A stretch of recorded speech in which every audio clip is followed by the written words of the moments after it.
সুখবর, বাংলাদেশ থেকে নেদারল্যান্ড যাওয়ার সুবর্ণ সুযোগ। আপনারা বাংলাদেশ থেকে সরাসরি নেদারল্যান্ডের কাজের ভিসা প্রসেসিং করতে পারবেন। নেদারল্যান্ডসে বর্তমানে কত টাকা ইনকাম করা যায় এবং কোন কাজগুলোতে আসলে আপনারা নেদারল্যান্ডসে খুব তাড়াতাড়ি ভিসা পাবেন এবং কোন কাজগুলোতে সবচেয়ে বেশি ইনকাম করা যায়, সব কিছু বাদ দিয়ে আপনি নেদারল্যান্ডসের নেট ইনকাম কত করতে পারবেন, নেদারল্যান্ড আসতে এখন বর্তমানে কত টাকা খরচ হচ্ছে, এসব বিষয়গুলো নিয়ে আজকে আপনাদের সঙ্গে আলোচনা করব। শেষ পর্যন্ত দেখুন, আশা করি আপনারা এই বিষয়ে অনেক কিছু জানতে পারবেন এবং নিজেরাই নেদারল্যান্ডসে কাজের ভিসা প্রসেসিং করতে পারবেন।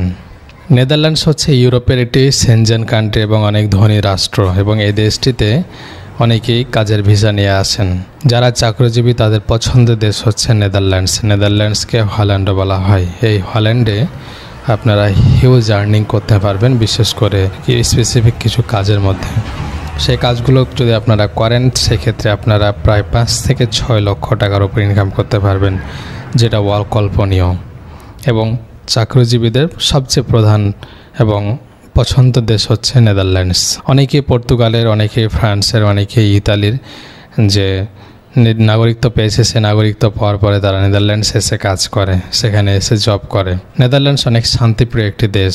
এ দেশটিতে অনেকেই বিভিন্ন ক্যাটাগরির ভিসাতে আসার চেষ্টা করেছেন এবং করছেন। বর্তমানে কনস্ট্রাকশন ওয়ার্কার, এরপরে হচ্ছে ইলেকট্রিক্যাল, তারপরে হচ্ছে আপনার গ্রাফিক্স ডিজাইনার, আইটি সেক্টরে কিন্তু অনেক সেক্টরে লোক নিচ্ছে।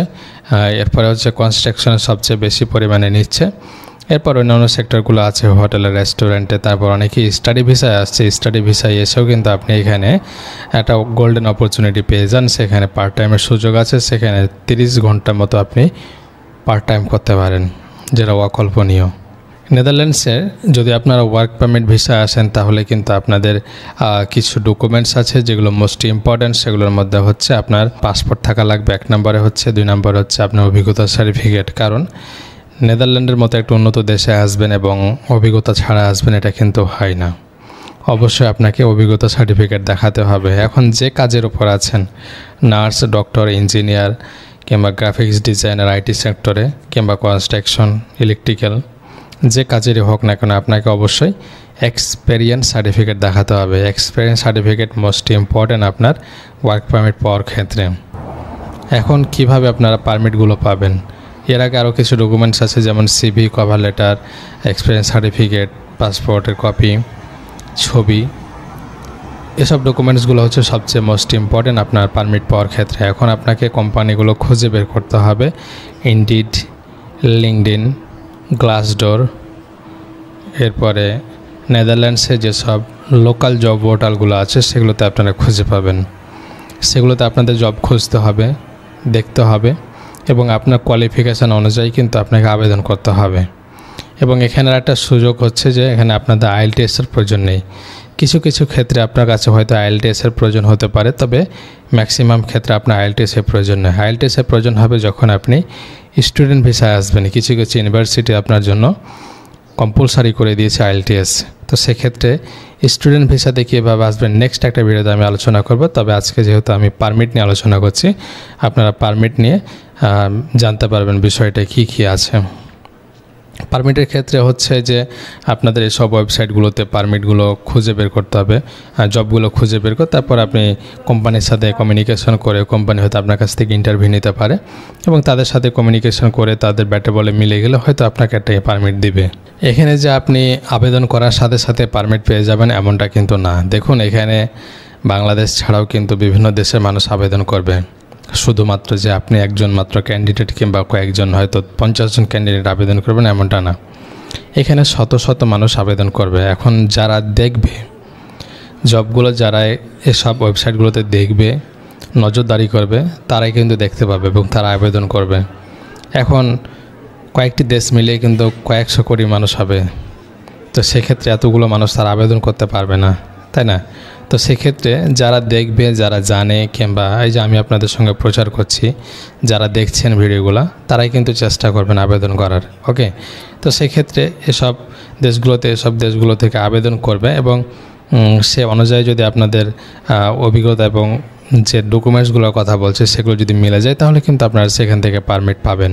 এবং ইনকামের বিষয়টা অনেকে জিজ্ঞেস করেছেন যে ভাই ইনকাম কত টাকা করা যায়, কারণ ইনকাম এখানে হিউজ পরিমাণ করা যায়। 2020 সালের সর্বশেষ আপডেট যেটা ছিল সেখানে প্রায় সর্বনিম্ন বেতন ছিল 15 ইউরো, কিন্তু এখন প্রায় 20-25 ইউরো চলে গিয়েছে। সো হিউজ অ্যামাউন্ট আপনি ইনকাম করতে পারবেন প্রতি মাসে। এবং এখানে একটা সুবিধা হচ্ছে যে আপনার ট্যাক্স, তারপর সোশ্যাল নাম্বার, তারপরে হচ্ছে পেনশনের জন্য যেসব অ্যামাউন্ট আছে সেগুলো বাদ দিয়েও কিন্তু আপনি প্রায় 5-6 লক্ষ টাকার উপর ইনকাম করতে পারবেন, বিশেষ করে নেদারল্যান্ডসে। তো এখন বাংলাদেশ থেকে আসতে পারবেন নেদারল্যান্ডসে, এছাড়াও যারা ইউরোপের মধ্যে আছেন, অন্যান্য দেশগুলোতে আছেন, সেখান থেকেও আপনারা আসতে পারবেন, নেদারল্যান্ডসে কাজ করতে পারবেন। তবে আপনার বৈধ ডকুমেন্টস থাকতে হবে, পার্মানেন্ট রেসিডেন্সি থাকতে হবে, তাহলে কিন্তু আপনি এখানে এসে কাজ করতে পারবেন।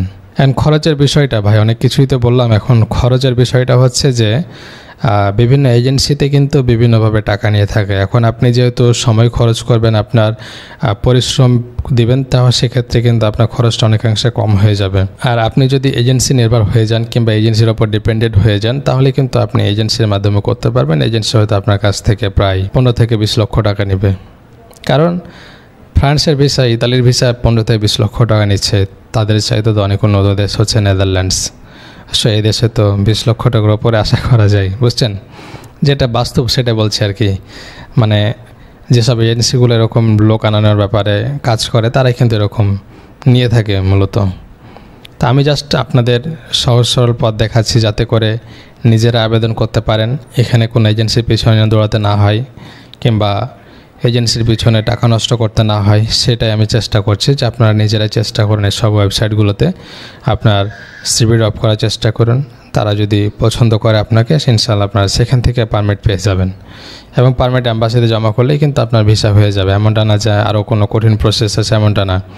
তাদের কাছ থেকে পারমিট নেওয়াটা হচ্ছে একটা প্রসেস, কিন্তু সেই প্রসেসটা যদি হয়ে যায়, সাকসেস হয়ে যান, তাহলে আপনি জমা করে দিলেন অ্যাম্বাসিতে, আপনার ভিসা হয়ে যাবে, যদি অরিজিনাল জেনুইন আপনার পারমিট হয়ে থাকে। আশা করি বোঝাতে পেরেছি। তো ভিউয়ার্স, ধন্যবাদ সবাইকে। যদি ভিডিওটি ভালো লাগে শেয়ার করবেন, সাবস্ক্রাইব করে পাশে থাকবেন, আমার পেজটিকে ফলো করবেন। আসসালামু আলাইকুম।